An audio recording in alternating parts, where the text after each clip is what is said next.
On True Client Pro, all the tasks are listed on the main menu bar on the fifth tab.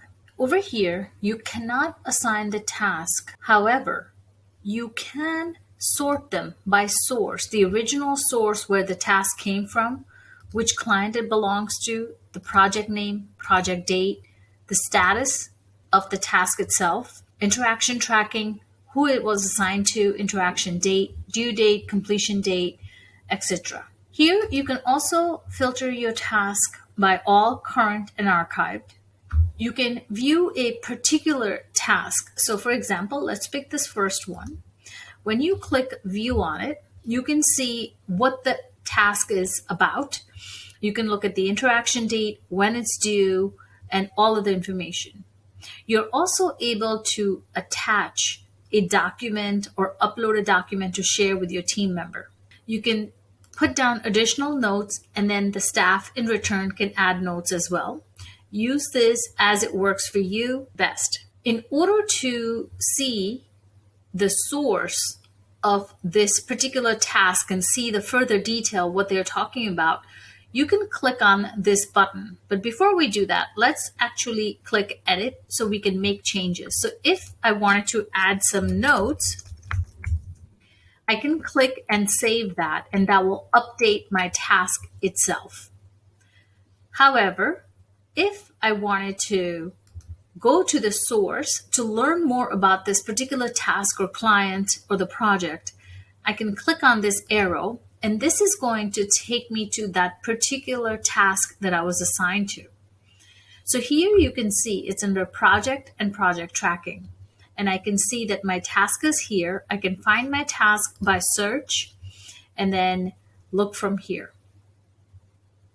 Here I can do other things, same functionality as what I did earlier, but here I'm able to dive a little deeper into the project itself and look around to see what this project is about. If I wanted to add a new task, I can simply add new task from this particular project right here.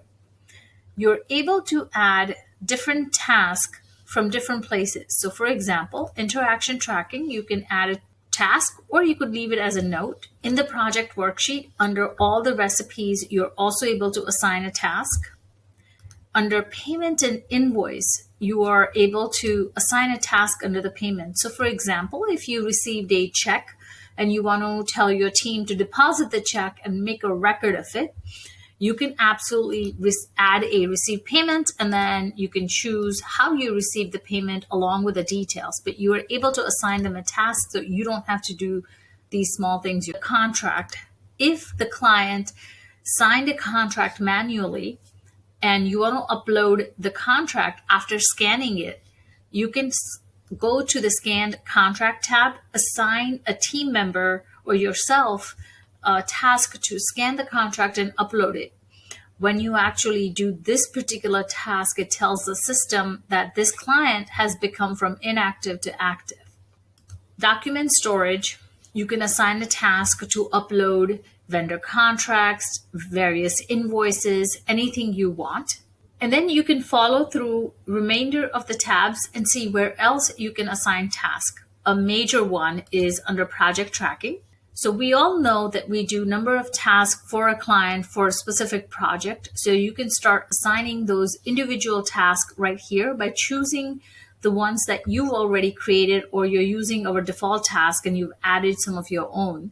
And you can say, yes, we need to, talk about favors and gift because you're doing planning. If you were doing, let's say, floral, you can say rentals. Let's check on the rental. So you can add one task or two tasks, whatever works for you, and select save. And then again, of course, you need to assign a assignee, and then you can assign it to more than one person. I hope this helps you get a better understanding of all the tasks that are listed right here. If you need further help, please email us or chat with us on the bottom right-hand corner. And you can also search for a keyword to get additional help as well. Thank you.